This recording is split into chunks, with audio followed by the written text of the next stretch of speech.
and recording. Bring the meeting to order.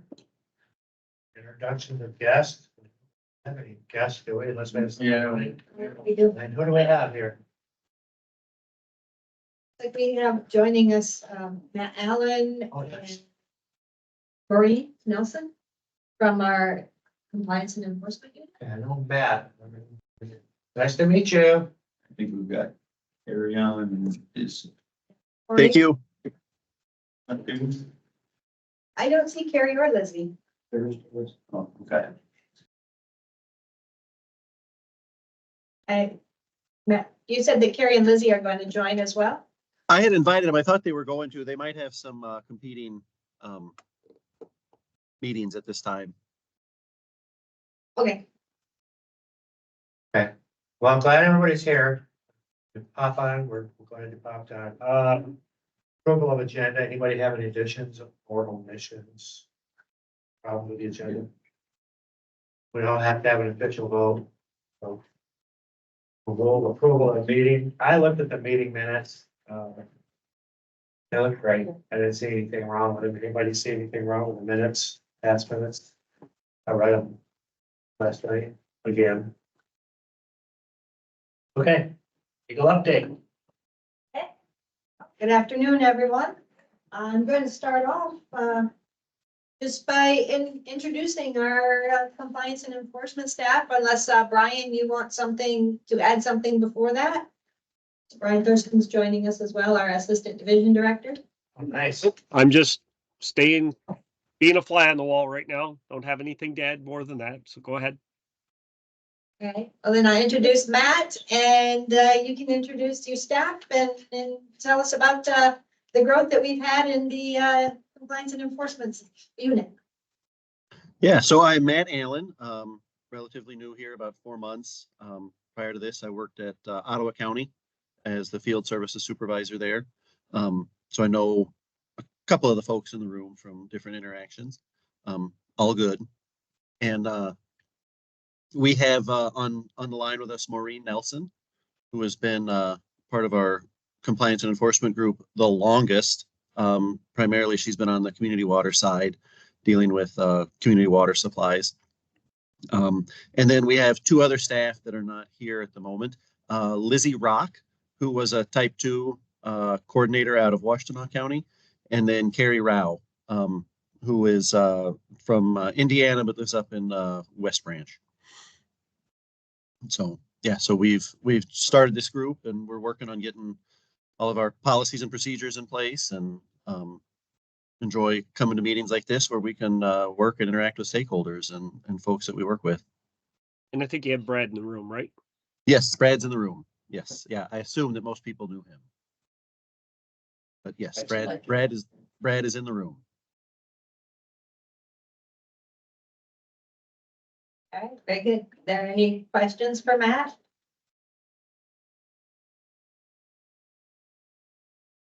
Is that now? Any questions for Matt or No. anything about that, our growth of our unit? I like the fact that we actually have a unit and it's not just one person. No offense, but it's a need that's been here for a long time, in my opinion. It's been too much on the water construction unit, your unit, to be able to place that part, let alone the other stuff, the septic side, all that. Yes. So it's a debt load relief, in my opinion. Well, thank you for that. I appreciate that's exactly what we're trying to do. We're trying to make sure we're taking that off from the well construction unit and staff there. We're trying to move that in so we can get consistency in process, that they're experts in the things they do. They don't need to be messing with trying to figure out all these meetings and setting up the orders and different things to try to get into those councils and stuff. And so Brad's done a wonderful job in there, and he was kind of in there before, under the environmental health section, pulled him back in, created this unit so we could kind of do things and create a little bit more bandwidth in there so we can handle things through and take that off staff. That's the goal here of creating the units, to take a lot of stuff off from the staff so they can focus on their activities. Well, the other thing you gotta look at too is from that point, now you're gonna have to just suggestion, operating procedure, like, and I know you pull your hair out. Local public health now learning how to build a case. And I just saying, hey, we got this guy with a problem, here he is. You know, helping you gather evidence and make sure that they bring it to you when it's time to bring it to you. That's the next stumbling block. But we appreciate it. We do.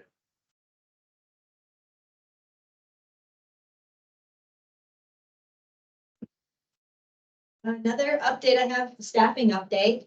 We have Rob Wolf. He's our representative from the UP on well construction, and he has announced that he is going to be enjoying a new chapter in his life and start retirement May 10th.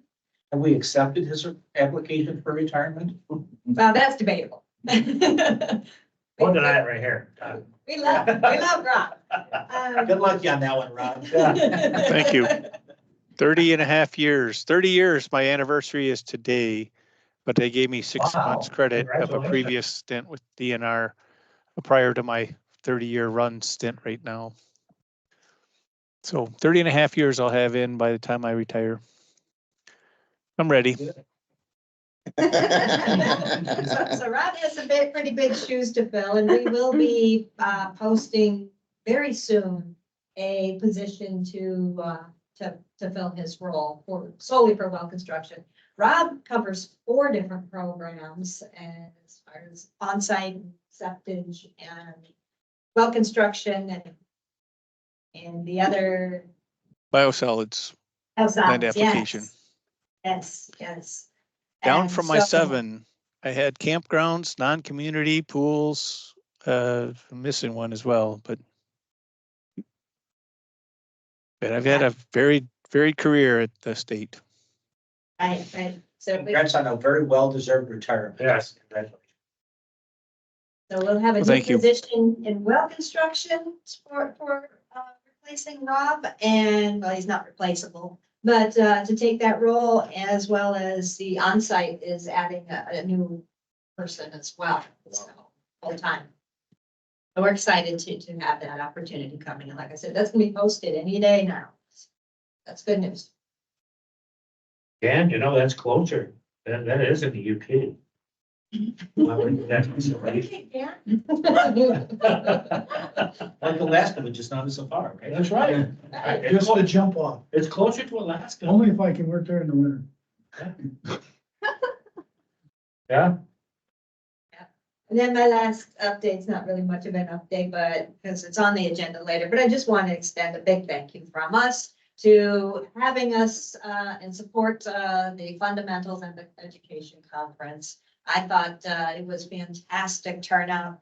Staff, the room was packed, and we really liked being able to do that, share that information.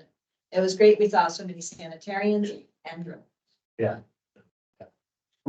I just want to note that the finance part of that the sanitarians finance everything except for pool. So Yeah. that kind of helps us both, but we really want to support those that don't have the funding that they can utilize. One very, Nice. thank you for this.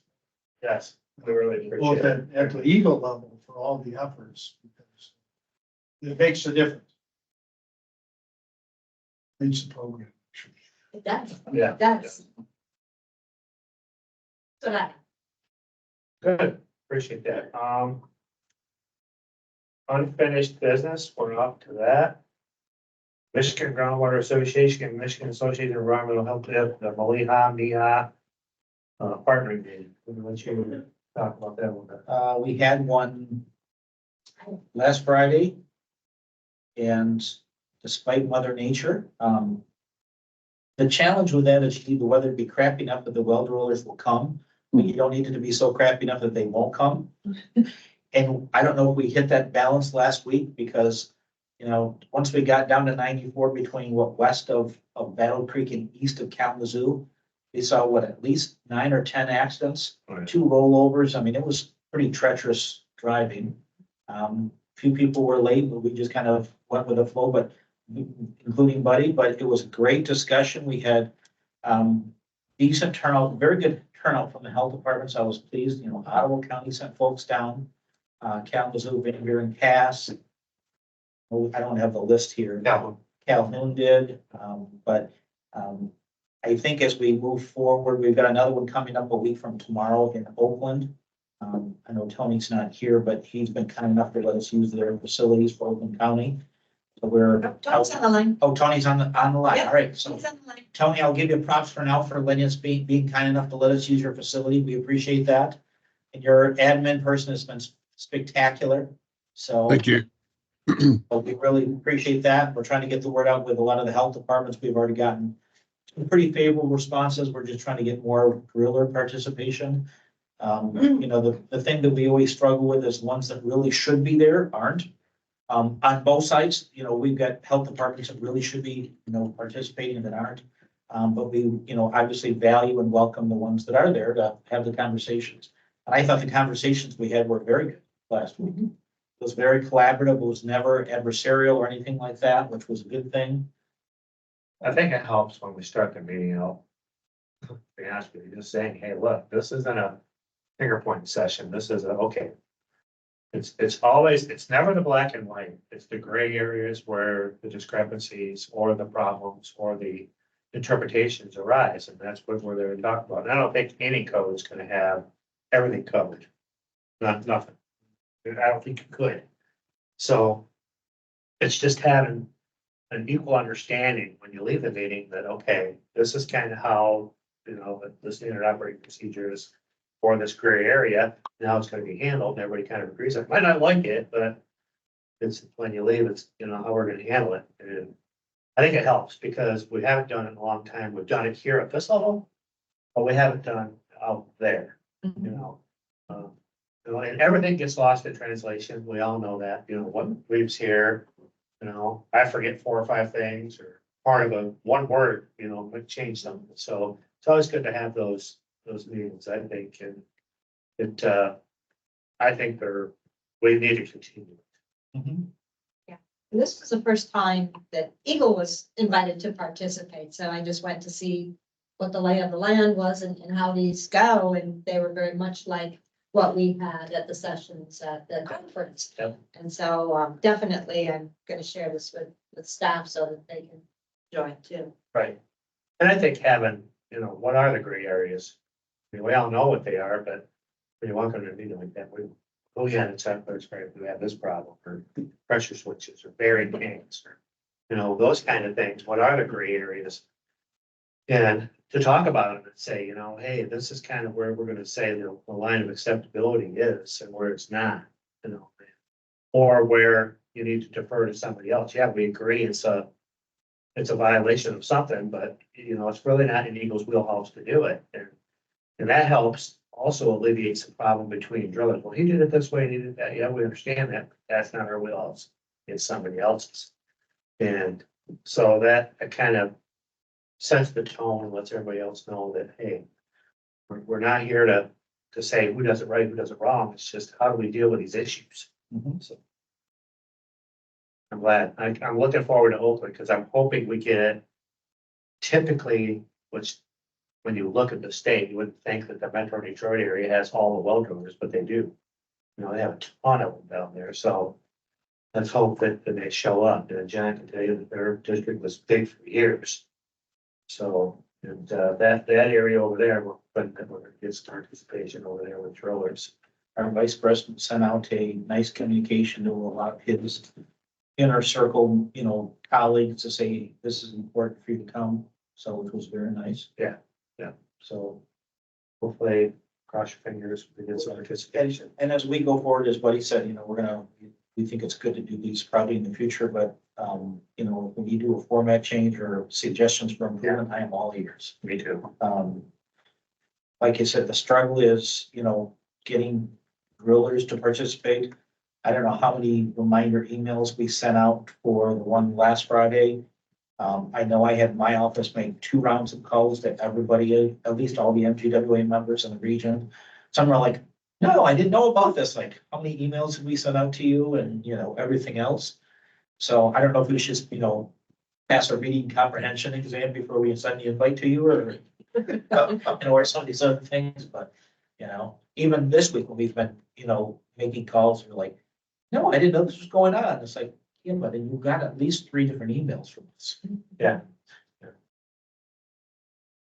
So Some of you don't know that I was the former president of the Michigan Groundwater Association and also the executive director for 21 years, but it always seemed to me, maybe things have changed, I hope they have, but those who needed to go the worst didn't. Yes. The people that's Yeah. changed. Although, Well, it's sad to hear that, but it seemed like those who needed it the worst didn't show up, and nothing you could do. I had a fellow in my area who was a registered pump installer. He never understood pitless adapters. I always wanted to go dig them out. And I said, if you go to the convention, they're on a nice clean table and no digging and anything. And in fact, I'll pay your registration. He never went. Never came, never once. Yeah. And he was a good guy. He wasn't a bum, Right. but he would never go, he could have learned unbelievable amount of stuff. One of the drillers that was here last week, I was very happy to see, because he probably should have come to the fundamentals and our conference as well as every opportunity, but he was there last week and that was a good thing. So, And I know the individual you're referring to, but you know what? The guy's a wealth of knowledge. He is, he knows where to draw the line. He just doesn't always see it. Let's just put it that way. very politely said. Yeah. Knows where to draw, it, just doesn't see it. Why is all with there? Anyways, no, I can't say enough good about it. I was very happy to see in the areas that I work in, the younger sanitarians were there. Not because they needed it, because I've talked to them and they're pretty knowledgeable, but they wanted it. So that helps too. So. Other than that, we can move on to. I have just one thing, buddy, on this topic.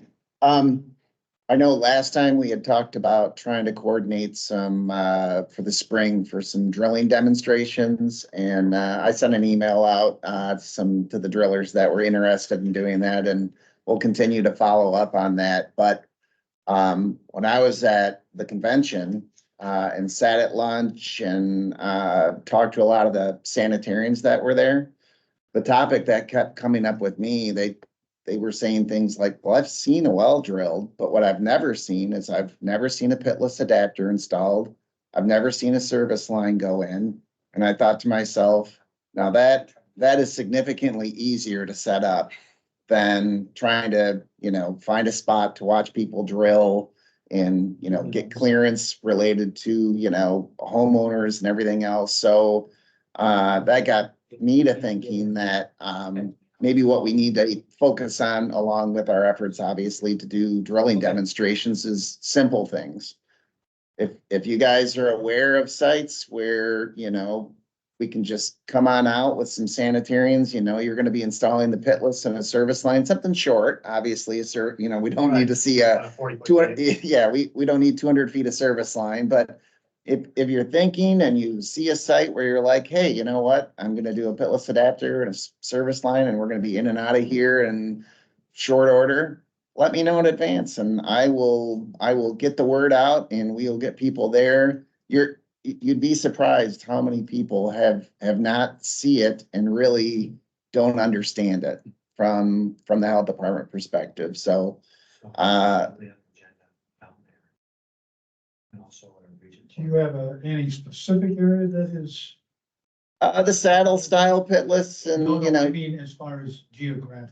every area. I mean, like I said, I got actually multiple people from District 10, which kind of covers the gamut from, upper, all the way from Kalkaska, all the way to Newaygo. And then also some folks in Southwest Michigan said things to me, and even some people in mid Michigan. So it's a need that's Okay. throughout.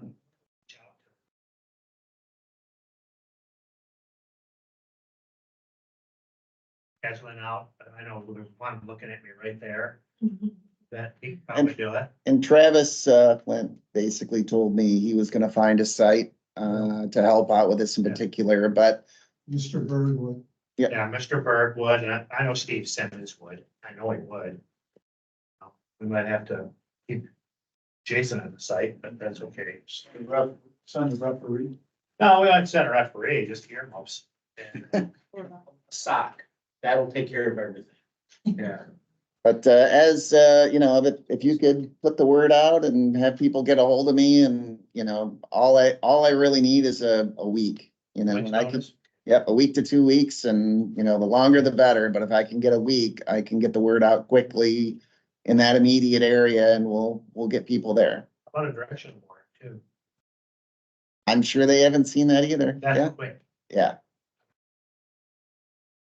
I mean, like I said, you know, all aspects of the drilling, you know, if we can get it out there, and I mean, even when it comes to pitless installation in the service line, we don't necessarily need, you know, an additional staff member from the drilling firm to explain it. I mean, I certainly don't mind standing there and talking about it, but as it's being done, it's pretty simple and Yeah. easy to look at and see what's going on. No, Eric, I'm gonna just jump in. Eric Klein was trying to call in and he was having problems. He was gonna try one more time. If he wasn't gonna text me, I just told him I would call him. Is he on here? Chad's got his hand up, but No, Eric. Oh, and then I haven't if seen not, if Eric can't get in, I was just gonna call him, throw him, leave him on my cell phone this week. there's a call-in number on He the, was having problems. getting- Oh, with that. He said, Yeah. okay. Oh, I know, John, you said in the past that when you tried calling. Well, I kept getting disconnected. Okay, I'd get disconnected 6, 8 times in an hour and a quarter meeting, you know, and I'd redial, but gee, it was frustrating. Hmm. One of the reasons I made the effort to come today, and I haven't been here in a while, was to avoid the disconnects. sure. And, You really just With wanted to that, see the right. traffic. my little brother here, who I haven't seen, my wife of a few years, made it okay, but, the call-in is, it's a good idea, a good concept, but in reality, it doesn't work very well, at least not in my case. Okay, I can appreciate Eric's frustration too. Yeah. Chad Burrows got his hand up. I was just gonna say, buddy, I can come up with a site on our side of the state in the next month, you know, if we want to get something on the calendar to see a line installed or a well drilled, whatever they prefer. Oh, We've had some interest even with our local health department to see some wells drilled, so you know, if we want to make that happen, we're happy to set something up. thank you. Yep, we're gonna count on it. Do you want me to send you a text or something, or? I'm sending a text. Yeah. Yeah, reminder. Yeah, that's fine, buddy. If you want to send me a text, that works. Good. I'll just put repeat every Monday. Okay, cool. Anybody have anything else on that portion?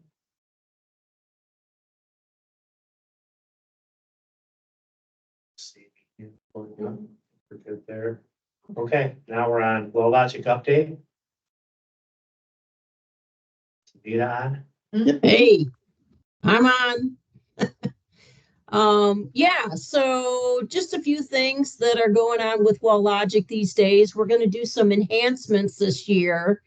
There's a few little business rules that need to be fixed, like, you know, if this is chosen, then this type of thing. We're going to add a new search field, update some reports, require email addresses. That would be really helpful because we have a lot of accounts that don't have email address, so there's no way to contact them. And update just some language on pop-ups, and nothing super major, nothing that's really gonna look much different than it does now, but yeah, so we're going to get going on those, and then we're going to actually rewrite WellLogic. So WellLogic is going to be split. The contractor registration part is going to go into a different application, and then the water well record data part is going to be part of the groundwater data management program. I'm not sure what the name is yet, but so we're in the process of getting requirements together for that.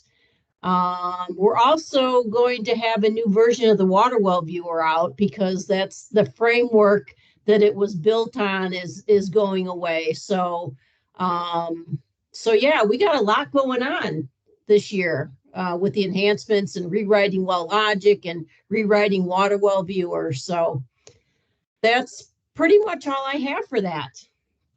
Okay, so I got questions, and I know you can answer it. Is well logic going to be down? Are they figuring at all?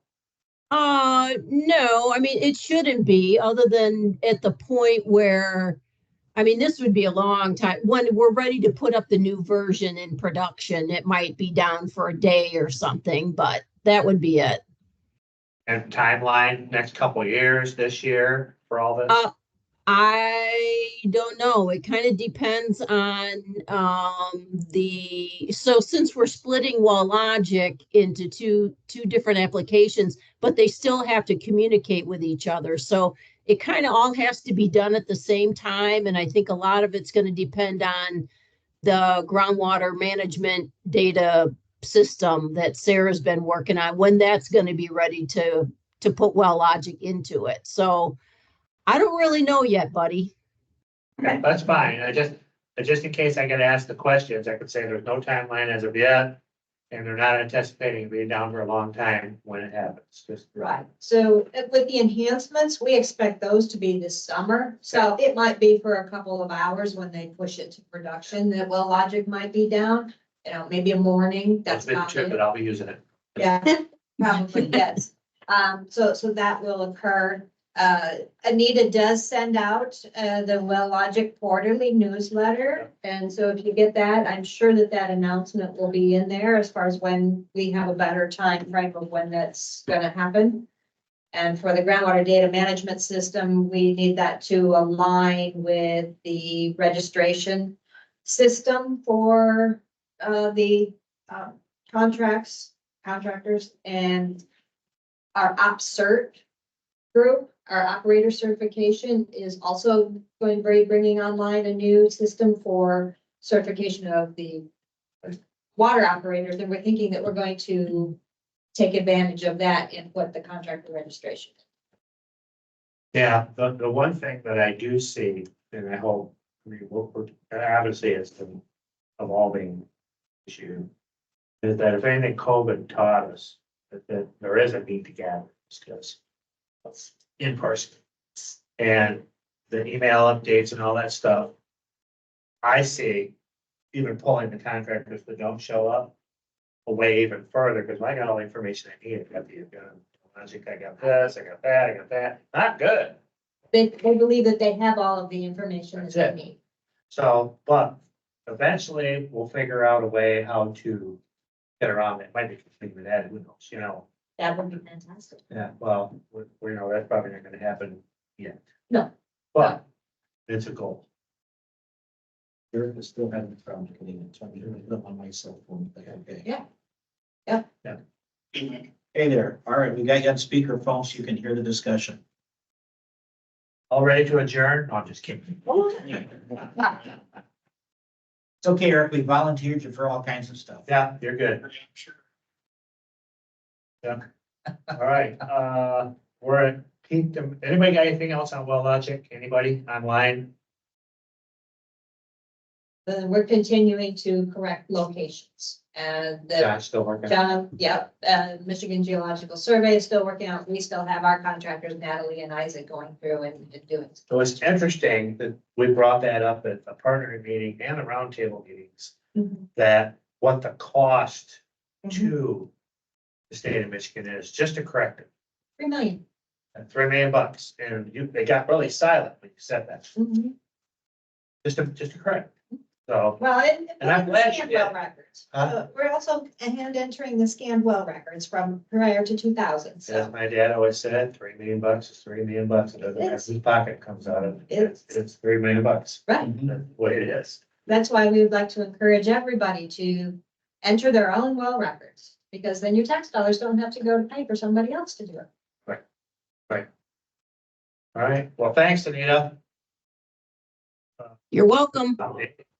We're on peak demand pump capacity committee, basically. Sure. I'll give a little background if people don't remember.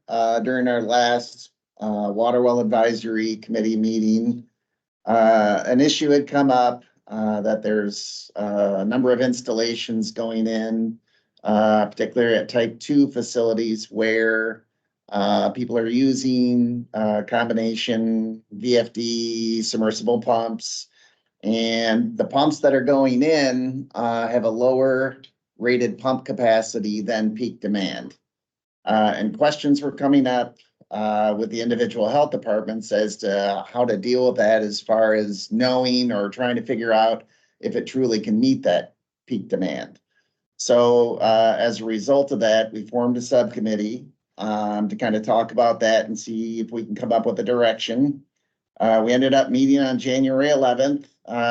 We ended up having one individual from the health department, drilling individual, Buddy, and Dan from the suppliers. And we also had one person from the type 1 community program, one person from the non-community program, and I attended as well. We had, I think, a lot of really good discussion, talked about quite a few things. And in the end, what we ended up deciding is we would end up trying to come up with some draft language and potentially a check sheet for the health departments that they could include as part of their permit. And also so that, you know, if someone reads the permit and says, well, I plan on doing this, what the expectation is or what they're going to have to provide to the health department so that then an evaluation can be done. So I put those two pieces together, sent it to the subcommittee. And right now it's kind of in review. I think I put a deadline on it of April 10th to take a look at it and see if anybody had any comments. And then if there's something major, we'll reconvene again. But if it's fairly minor comments, my plan was to take what we had, pass it to the non-community folks, which Todd Brookins has replaced Scott Konzerski as the person on that committee, and have them take a look at it since it affects them more, their program more so than anyone else. And then kind of carry the ball forward from there as far as distribution, discussion, things along those lines. So that's kind of where it's sitting right now. I was happily surprised it went as well as it did. And not that I didn't think, I mean, I was just thinking, how are we gonna tackle the Santa? Because, you know, Dan and I can tell you that over the years, one company's basically, for the better like words, 1 horse 25 with another company 1 horse 30. So it was, you know, pump model numbers or peak demand or capacity was always an issue when it came to that window of non-community, because that's, you know, basically how regulation worked. Right, wrong, or different, that was a black and white rule. But there's a lot of gray area in that rule, because depending on where that static water level is and how fast you're spinning the pump, it's going to depend whether that particular pump is going to meet that peak demand. And some of them might meet it all day long, other ones are barely squeaking by. So I'm glad we're attacking this, because it's a bone of contention on both sides of the equation. And it really is. I think it's going to help in the future to have some sort of, again, guidance on how you're going to handle this. You made the comment, David, that you do some instructing on that at that level. Is there any, I don't want to use the word guidance document, but is there an example, can we build an example sheet that shows, you know, some of the variables, so that as we have all these new people, but it'd be nice if we had some type of a guidance document of what we're trying to impress on, that, you know, Right. two different pump curves, and, Right. you know, where should you be on the pump curve? You say, oh yeah, that goes out to 40 gallons per minute, but that's outside of the third operating range in the middle of the curve that you really want to work on. Well, I mean, I think for me anyways, if someone did, as far as the sanitarian goes, I mean, there's a lot that kind of goes into this. If they could make it to the fundamentals training, they could definitely get the information necessary for them to do some of this evaluating, but you know, even when I've talked with Kent County and some of the other counties, they feel like if it is a complex evaluation per se, that this isn't inside their wheelhouse as far as what they want to do. Yeah, and I guess I'm looking at where the information comes from. The driller or whoever's presenting that, we're missing some of that. Oh, sure. We're missing some of that education at that level, so you've got it from your point on, but as we talk about, you know, these things. Again, it's usually the people that don't come. They're the ones that just submit a pump And- key, don't get the And, curve. and the check sheet, you know, if someone proposes these kind of things and there's permit language and they read the permit and they get a hold of the health department and say, hey, you know, this is something I want to do, and the check sheet is provided, it's gonna set off some alarms and yes, that they're gonna have to figure out and they're gonna have to provide if they want to move in that direction. Yeah,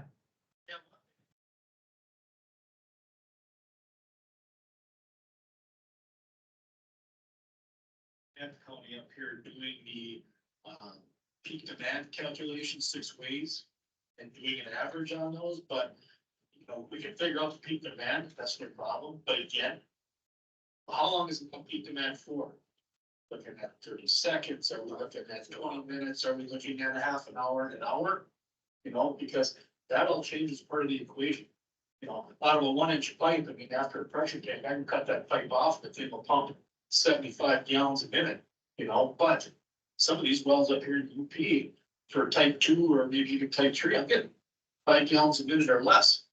Well, if they want 30 gallons a minute for, you know, half an hour, I've got a big bank of tanks that needs to go in there versus the VFD as I'm looking at it that way. no, I agree with you, but again, I think where Dave and this committee come up with the issue was those marginal lines, not 5 gallons a minute versus 30. It's when you have a VFD system that's a 25 gallon a minute pump, but it's really, in this particular instance, whatever the instance is, it really can do 35 all day long. But it's just showing that it can do it, improving it, and having all the documentation to say, hey, look, this is what this pump will do at this static, at this pressure, and continuously.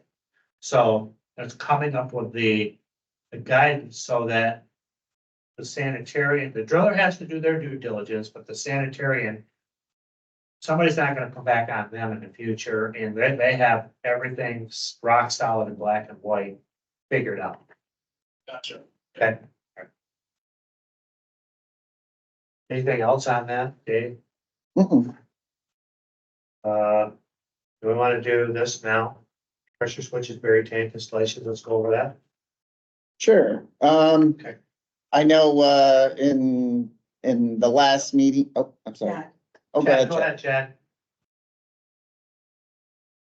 I was just gonna say on this peak demand thing, it almost sounds to me like in this situation, there should be some kind of a form that goes out with the permit or with the final inspection that the driller would fill out that has all that information on it. And then it's documented, you know, this was the pumping level, this was the pressure, this was the pump, this is the head on the pump. And then, I mean, really, that should be something that's all documented by the driller, you know, when that permit's turned in. To me, that would make the most sense. You know, Yeah, how and the I, peak demand was addressed, whether it was tanks, you know, that could be a notation, but, you know, that. and I think that's being done in a lot of cases, but in the cases where, at least when I've been involved in the past, is what's happened is someone proposes something along these lines where the pump isn't gonna meet the peak demand, but they don't provide the necessary documentation to prove it.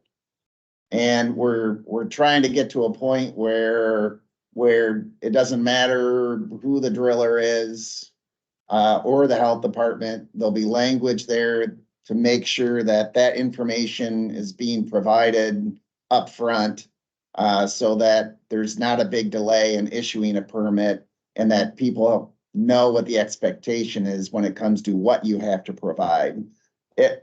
I have to say that in most cases, from what I've seen, you know,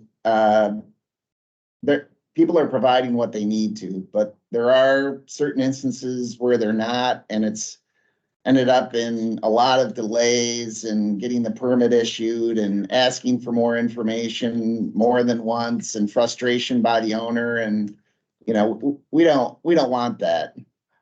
So we're trying to address that. Okay. Yeah, that makes sense. There you go. I think it's the HDMI cable. It's just being stretched a little bit.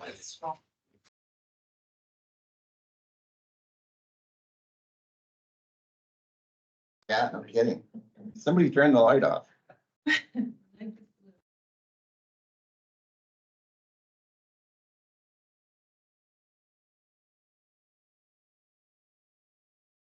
Mike, I'm on the Teams meeting now. I don't know what happened, but I'm on now. Okay, well, that's good. I was gonna say, you know, you're in God's country, but God says you can have a cell phone that works up there too. Yeah, right now I get a snowstorm, so.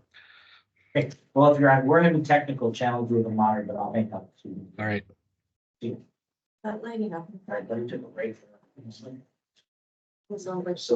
right, okay. There it goes. Sometimes technical difficulties are okay.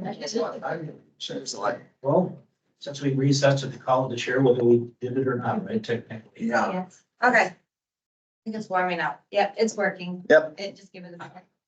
We're all set. I think the HDMI cable was a little tight, or was a little too tight, so.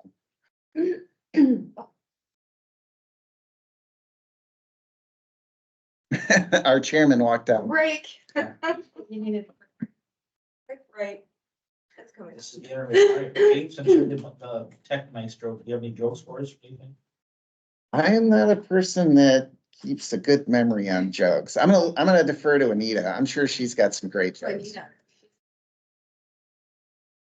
I'll pass. Thank you, Anita. We are recording this. I'm gonna say it is a public meeting. Right.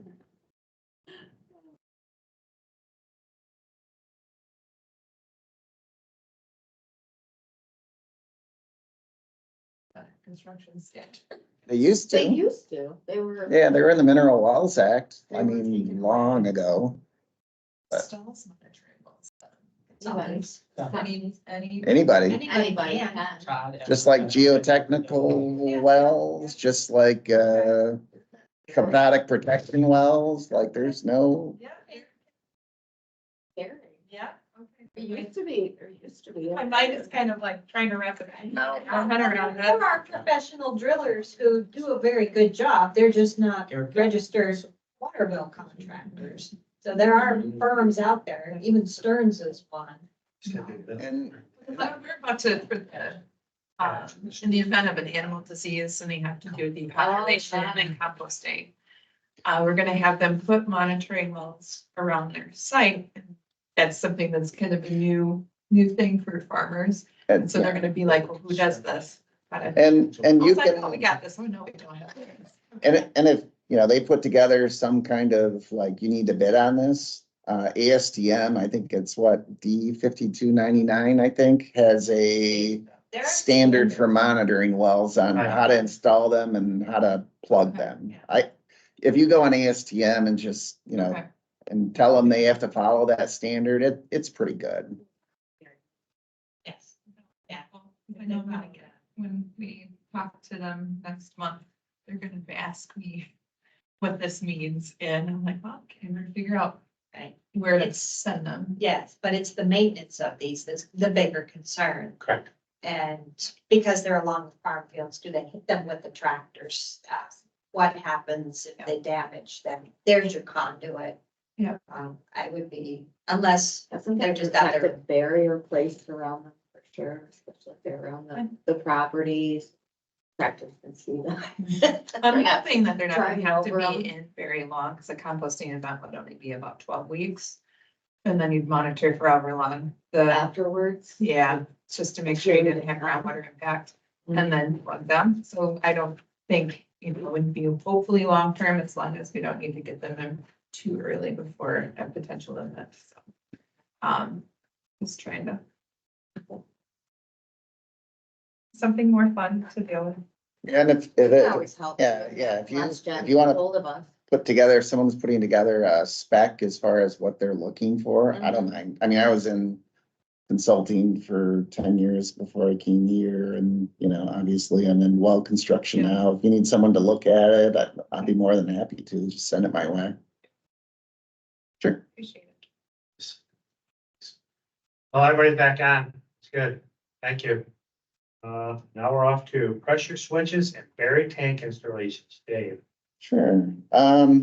So back in, well, I can back up a little bit here. Back, the last Water Well Advisory Committee, we had some discussions in regards to where a pressure switch can be, where it can't be. And, years ago, we had developed, a document that addressed this, in not maybe completely, but slightly, and there was some discrepancies between staff as far as that document. So EGLE was charged by this group to come up with a document that we all felt like would meet the code. So what we did is we had meetings, I did some editing on the document. It's still very draft, but I did send it out to the group in early March for comment.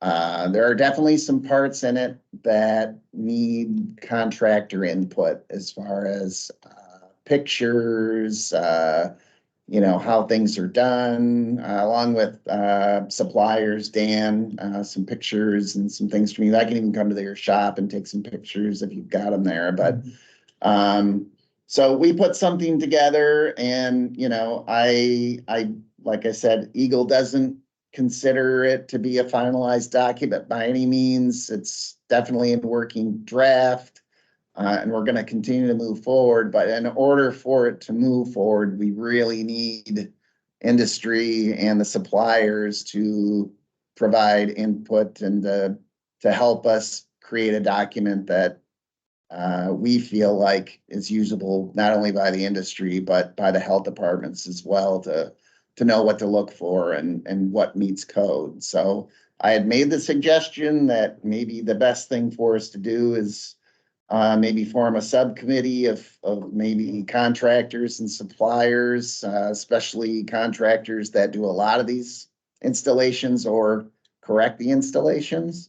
But, you know, that's essentially up to this group as to where we go from I here. think it's a good idea. I nominate Chad Brewer to be on that committee. If Chad's willing. Chad. What? Oh, yeah, right. I'm gonna volunteer. Chad, volunteer. To be busy. I'm willing to set on it too, because I see a lot of them, especially in Southwest Michigan. Is there anyone that, Dan, here? Is there anyone that you guys can think of off the top of your head that would be willing to participate, that installs a lot of these things, that from a contractor perspective, that could help the group out beyond? I know somebody installs a lot of them. No. This way, I'm thinking of several people that are in areas that they're installing, and I think that it would be worthwhile. You have on committee. They have either on committee or to Good. go out and document what they're doing currently. Yeah, you have a better handle on that, so I think it's a good idea. John, we're thinking about forming a subcommittee of contractors that install buried tanks along with EGLE to help get this document, and I want to say this, when this document's done, I want to put our support. I think that's a great idea. I also would like to say that in reviewing the document that EGLE developed, it certainly was very extensive. And I would like to compliment you on just about every aspect of this problem. I would dare say that I've probably installed more buried tanks than anybody involved in this conference. But most of them were the old hat tank, which was a steel tank welded to a pitless adapter. I've talked with Buddy about this. We talked quite a bit. I would say in the matter of buried tank, they are to be avoided at all costs. But I was also instructed by my wife of 65 years to tell you that the buried tank we had at our first home was the best thing there ever was. Why? Because you got a lot of precipitated iron, AKA rust, which you filtered with a silica sand filter, and Mr. Iron was long gone. Today we have a captive air tank in another home, and a 2-tank iron filter, one full of air where the water goes in and supposedly is aerated.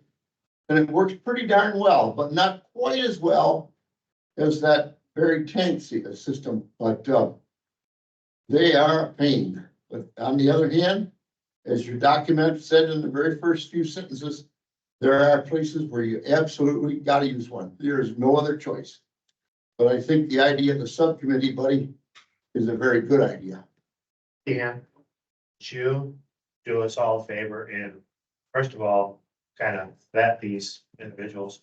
Second, once you kind of vet them and they're willing to participate and understand our mission, get them to Dave, and then we can maybe set up get them included on this and have them read in and put some forethought into this, and maybe by this fall have this thing done. That'd be nice. Yeah, I think it's needed. I mean, I know you have pulled your hair out with some of these issues on here. And I have too, you know, Chad has mentioned many times where he's went out to installations of 5-gallon buckets with pressure switches in them, and I haven't seen anything that crude yet, but it's you know, and I guess, and then comes the second part of it. Once we get this, is then we institute this in our fundamentals, and then we institute this also at Maliha, Miha, and these partnering meetings, because then basically and I know it's more common up in Muskegon and the Southwest, but when you see buried pressure tank, that's the one you go inspect for sure. You know, that's, you know, that's when, you know, so-and-so is just put in a regular system, you've seen 100 of them, and we can forgive that one, let's go look at this one. Take your time and look at that, because those are the ones that will rear their ugly head down the road. So, anybody else got anything to add on this subject? And Sarah? No, I think this would be fabulous. Yeah, how about online? Chad? Eric, you buried tanks up there? And We've got old ones from the past up here. We do not currently do this at all, but we used to install quite a few of the whitewater buried tanks with the spool adapters and stuff like that for like mobile home parks and things like that. But as they are starting to get holes in them and stuff like that, we're pulling them out and replacing them with a conventional bladder style tank. But yeah, we do have them up here. yeah, so do you see a lot of them, or is it pretty much? Oh, Harry installed quite a few way back in the day. Yes, we're still, we find them all over the place, especially during the spring and fall when the tank gets full of water and pressure switch freezes above ground. We usually get a lot of calls, so. Is there anybody up in that area that you can think of in the great UP that is doing a lot of buried tanks that maybe we need to get a hold of? No, it's not a common practice up here anymore. You know, I'd probably check with Mayor on the eastern end. Okay. I don't know, yeah.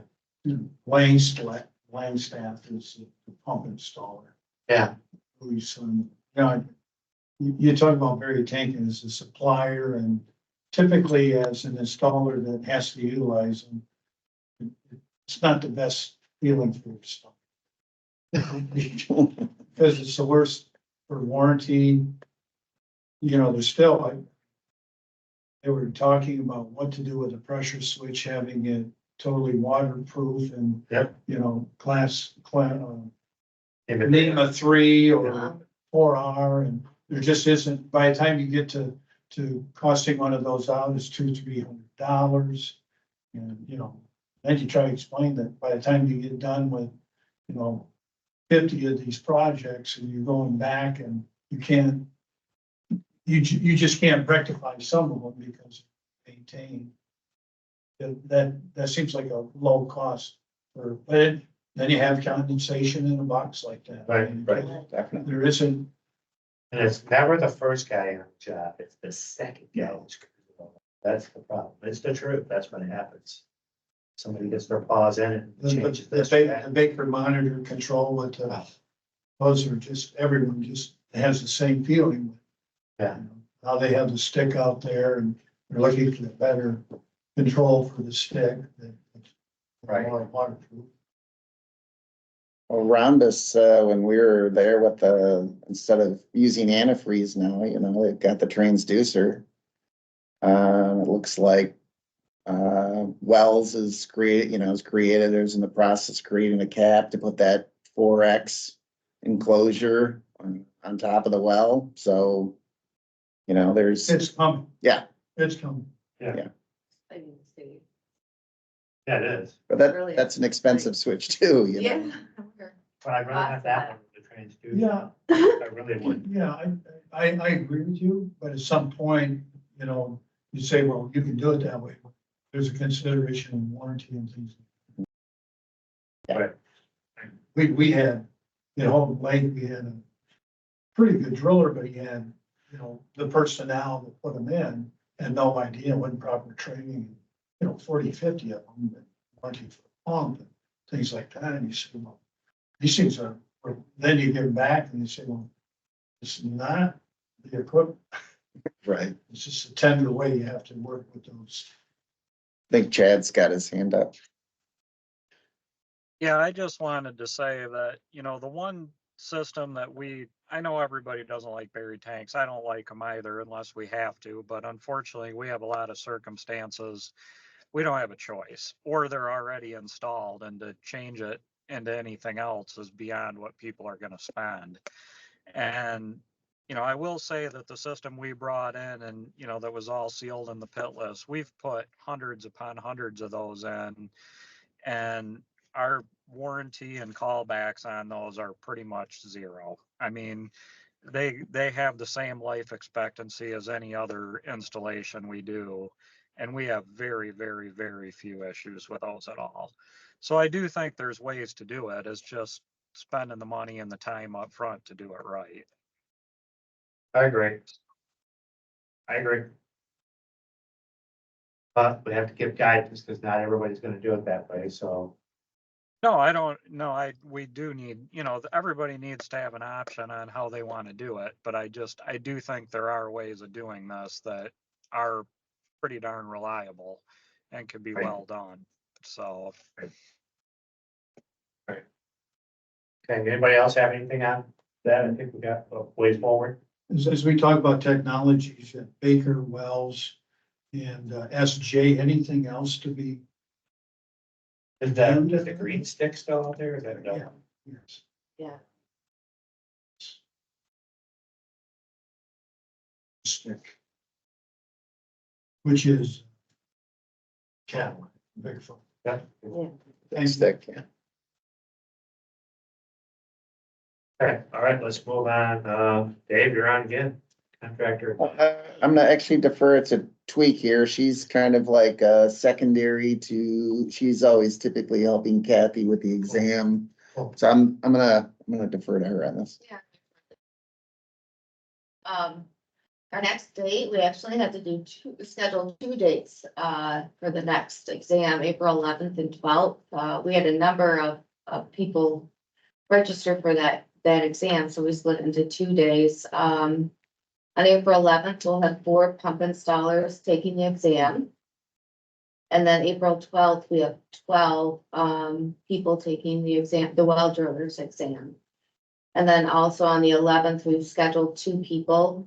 There's 2 retakes on that day as well. On top of the 4 people, taking the pump installers exam. So we have, I think this is our largest number in years. So we've actually split it into 2 days to make it easier. Nice. So, Well, it's like 18.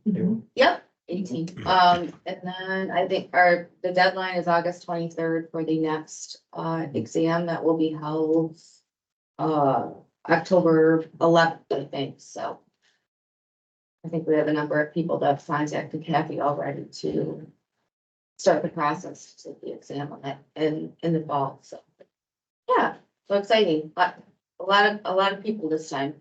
Good. That's So- nice to hear. I'm setting up maybe a review. I don't know the date. I just cleared it. The Grand Rapids branch. There's quite a few that are over in that corner Oh, that who would I contact just to let you know as convenience. contact Kathy. Kathy. Yeah, Kathy or me, if I'm not, You can send any it of to me. us, Any of any us. of us, any of us. I haven't trying to commit to it, but I have to see who's involved and who's available to those. Yeah. Any questions on the exam? We only had 2 retakes, so that's good. Yeah. And they're just portions of the exam. Is the Amish fella, you taking that? Do you remember the? I remember him. He I remember him, but I don't, He had retake in that He section. did, Yeah, okay. he passed. So, Where was He he did. from? he did quite well, more at least. Yeah. Stanley. I knew it was up Yeah, that his way. family's up that way and I think he's, yeah, Stanley Morley is where their shop is. Nice. Okay. Brad, you're up. Alrighty, looking back at the ones we talked about last time, our contested case, we have no update, it's out of our hands, so. No update on that one. The notice of intent that went out, that ended up in a revocation.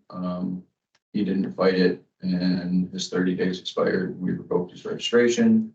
The company that he was tied to was still advertising, so we sent them a cease and desist. We just got a response back saying they've taken down all of their advertising. The 2 notices of intents that I said I was working on last time, we ended up not enforcing one of them. As we got into it and started reviewing it. There's a meeting with the health department about 2 years ago, and since then there was 1 violation, so we didn't think it was good to move forward with that one. And the other one is in review with upper management right now.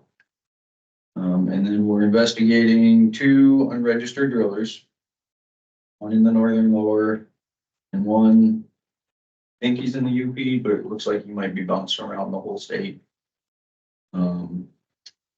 And we had an informal meeting with the health department and the driller up in the UP about some construction requirements stuff. It wasn't big enough for us to look at a notice of intent, but it was some things that needed to be addressed and looks like it'd be. Nice. And we've got probably 5 or 6 other cases that we have referred that we haven't started looking into too much. We lean on them. Right. Unregistered individuals that are doing any type of work, how do you want the drilling community to handle that?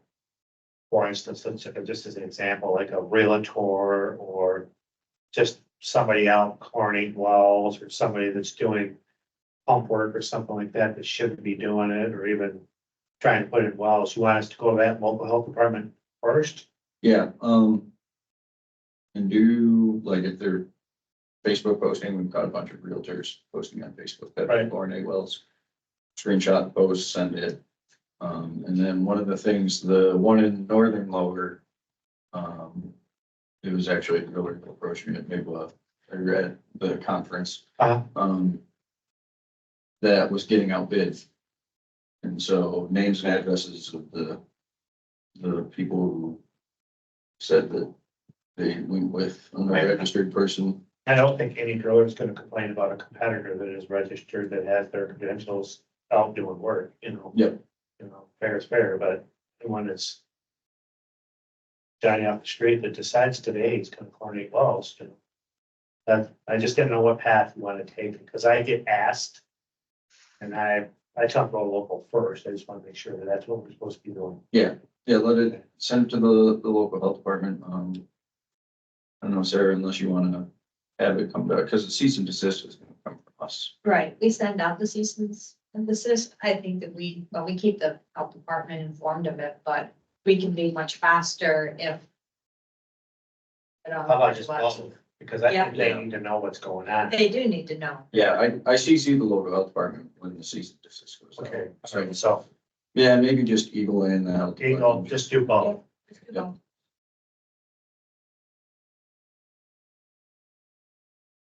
Got a really good, Those are pretty fast. yeah, the cease and desist, we've got a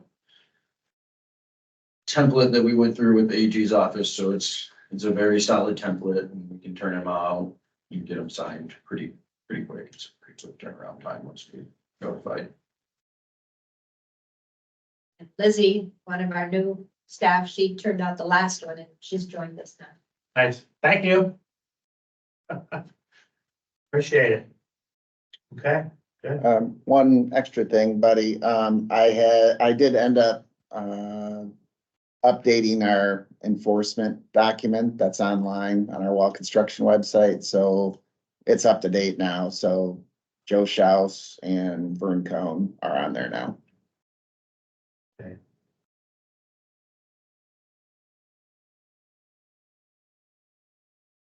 Got it, okay. Good. Now we're back to the Michigan Groundwater Association annual event. I will have to say, in my tenure, that was the most successful conference we've had. Have we had bigger conventions when we had conventions? Absolutely. John was, probably before John was president, there was one time they had probably 800 or 900 people in Fort Huron with breaks out, so. 1,200. 1,200 at, not at Port Huron, excuse me, at East Tawas. I know we had one seminar in Battle Creek, and I think it was 89, we had 285 people for that seminar only. Shop or what you call it, but that was named 1989, this is 2024, a different industry. Tell me something that isn't different from 1989. Right. I'm glad to hear that you had a good turnout. We had a great turnout. Now, Grand Traverse is here this week, so our costs, our input costs were higher, but I don't care. I mean, at that point in time, a job of an association is to provide benefits and educate its members, and I believe we did that. We did that, and so, and I really appreciate EGLE's input. Dan Mylan couldn't have done it without him. It's just a fact. I'll be real honest with you. I had hands on. Dan sent me the schedule and I said, I'm teaching 3 classes. Oh, yeah. So that's, as you can tell, I'm running all over the place all the time. So we had to actually move them because they were overlapping. So we got them moved but to be honest with you, I wouldn't have had it any other way. It was very, very good, I was glad with sanitary input. I was happy to see drillers set with sanitarians. That's what I was really we're mingling, we're talking, we're getting dialogue and, relationships. Right, and I think, even though this industry's come leaps and bounds, we still have a little bit of they're trying to, no, they have a boss. Everybody's got a boss. I have a boss. My customer is my boss. And I have to explain to them half the stuff that that we have to, our hands are tied, and the same thing that the sanitarians' hands are tied on, hey, I'm sorry, you just can't do it this way. Yeah, I know you want the well under the deck out back, but no, it's not gonna happen. Okay, right, right. You know, and you're not gonna like the price when we have to come back and compare it. That's the thing, so it's just, the conference, I just can't say enough good about it. We had a driller of the year, Chad Brewer. We distinguished business, Eric Kleinman. Oh, you're welcome. Eric Kleinman was on there. Yeah, done Yeah, Eric was distinguished. His business was recognized, and Steve Simmons got Distinguished Service Award. So I think all in all, we did good. I think the last honorary member award we gave was John. I can't remember when that was. What's that? Last honorary member award. That's about 3 years ago. Yeah. Yeah. We haven't had an honorary and involved, and I'll be honest with you, John has stayed involved. For how old are you, John? Can I ask that question? I will be 89 tomorrow. Oh, happy birthday. For an 89-year-old gentleman who's probably been, not, what's the last play you drove? Been quite a few years, more than 20 years ago. Man, are you old? I started to go with my father, who was a pump man, turned well drawer. He started out doing pumps, then got in, bought a well rig. Before the United States of America was involved in World War II. I was a pipe wrench carrier. And at 5 years old, about 2 18-inch steel pipe wrenches was about all I wanted to carry. But my dad taught me even at that age, you do the job right. If you're not gonna do the job right, just leave the truck in the shop. Yeah. And I'm very proud of that. But With that said, I will say, for your age, and I'm not picking on anybody's age, it's just, you're very in tune with what's going on. That's still, That's rare, so we appreciate it. I'm privileged to write a column in National Drawer Magazine, which is right now going through a little upheaval, but I hope that they get back in shape and I can write some more columns, and I write about stuff that isn't super popular anymore, but it's amazing how many people I had an email from a guy in New Zealand about how to run a sputter. And got one the other day, question about a particular rig. Was it the equivalent of another brand of rig? So anyway, I have fun with that, but I guess the comments I get and the questions I get are almost as important as the check I get for writing it. I mean, yeah. Anyway, I hope to be involved until the day I die. I make no bones that I'm retired, but I believe I was put on this committee for my historical knowledge. And I know once we were talking about lead service lines, and I made the comment to the gentleman, in my years, I've never seen a lead service line on a residential job, not to put the man down. You just don't see it. Right. But I think I was put on for historical knowledge, and sometimes I tend to rattle a little too long, so I will shut up. John, you're fine. You're here for more than that, but with that said, I think MGWA and EGLE can pat themselves on the back. They've got a great collaborative educational conference. And we're trying to continue that on with these partner meetings. And let's hope we have a safe summer, a good summer. Who knows what it's gonna be like weather-wise, but let's hope it carries on, and then we can do it again next year. Next year's in Frankenmuth. I know the dates, probably, but February something.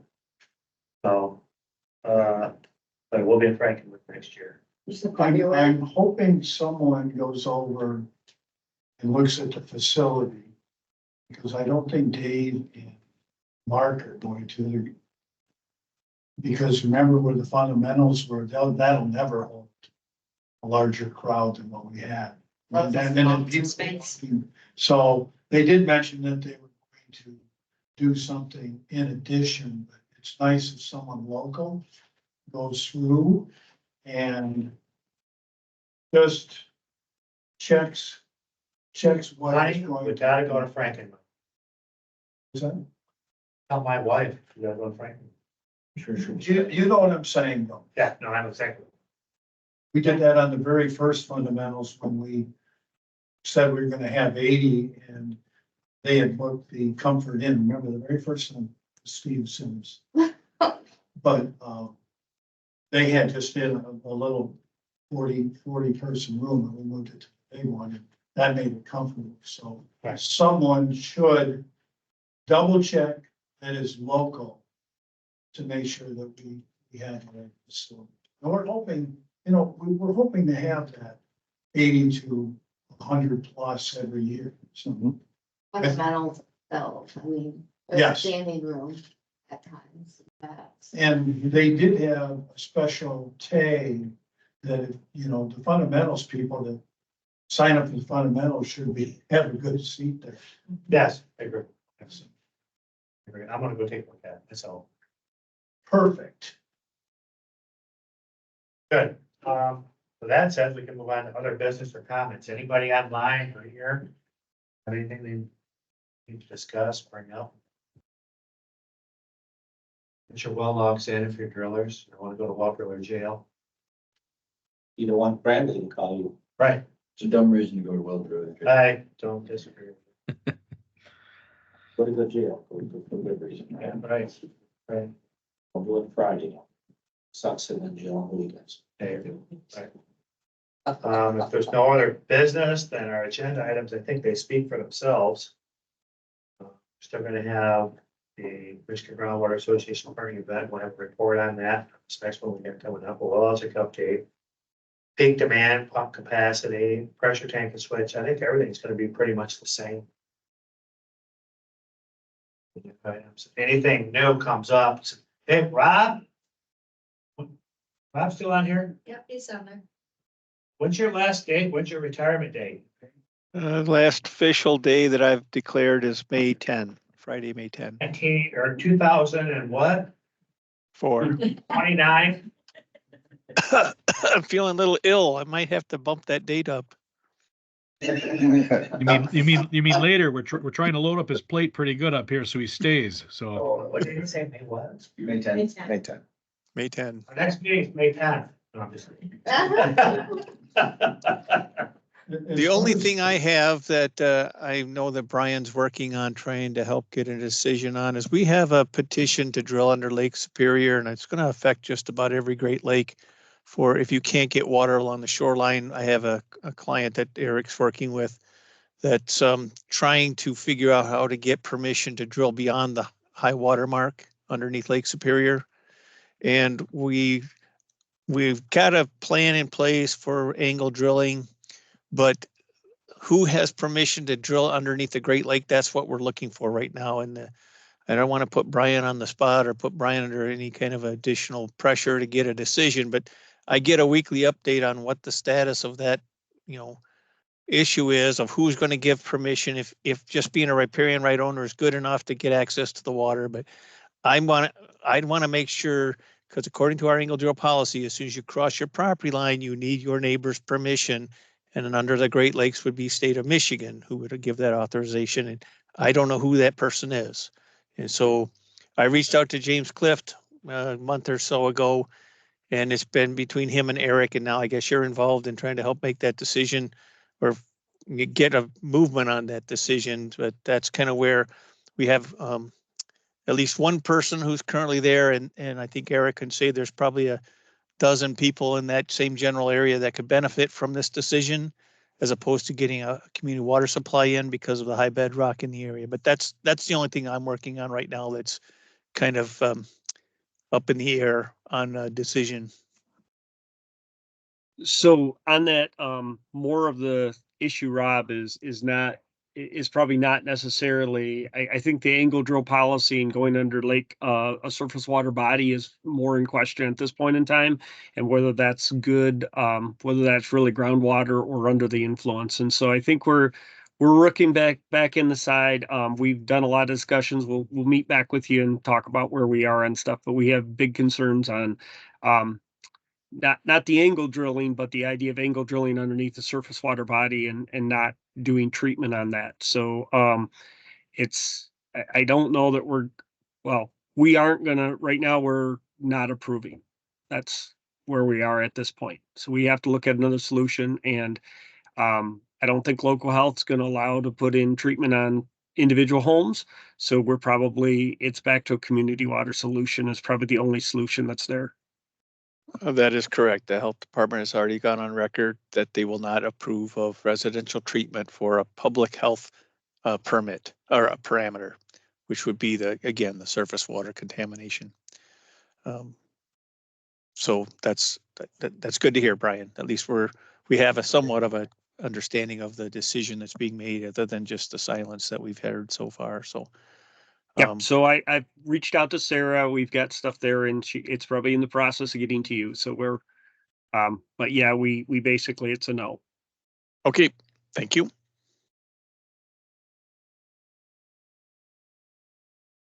That was interesting. So Brian, this is Eric. The only problem is I know that there's probably at this point maybe 30 plus homes along that whole stretch that have their own well and their own septic. And, it would have been great at the beginning of this whole thing before homes went in that this was done. We don't even know if we can get a community supply, like Rob said there, because this whole area is just high TDS, brackish water. The deeper you go, the worse it gets.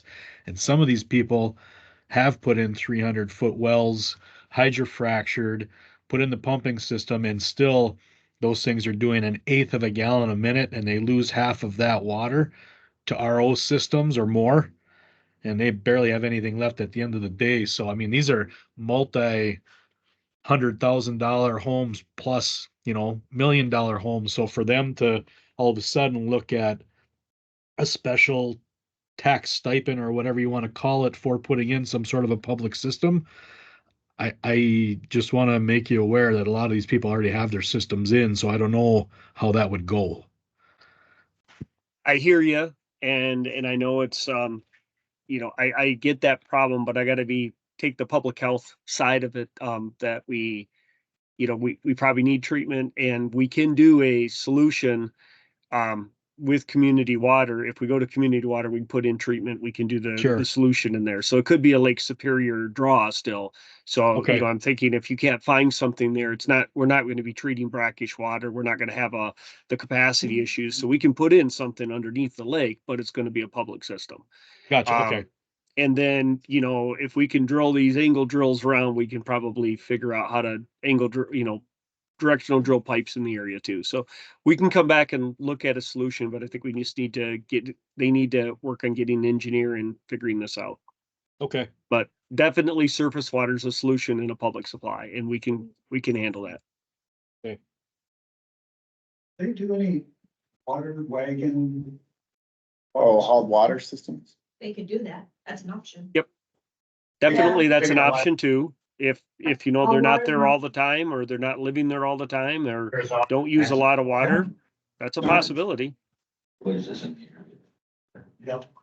And then All right. you see more water trucks on a certain side of Fairbanks, you see anything else. Yeah. Big semis. Anything else under agenda items?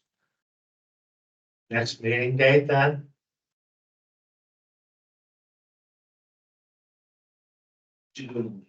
End of June or sometime after the 4th. I like after the 4th, to be honest with you. Okay. Well, July 11th or 18th.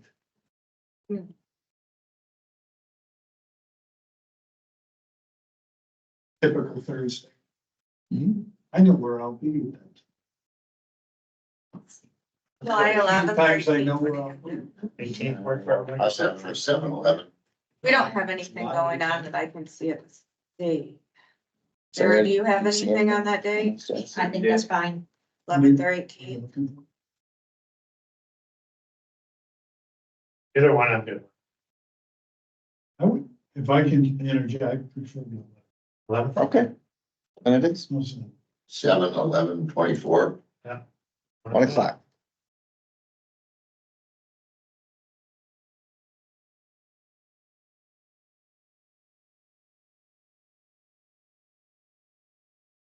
There we go.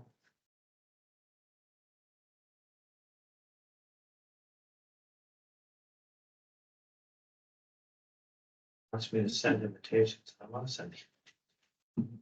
Mr. Chairman, I move to adjourn. I second that. We are adjourned. I will stop the recording at this point. See you guys, 8 p.m. Bye, guys.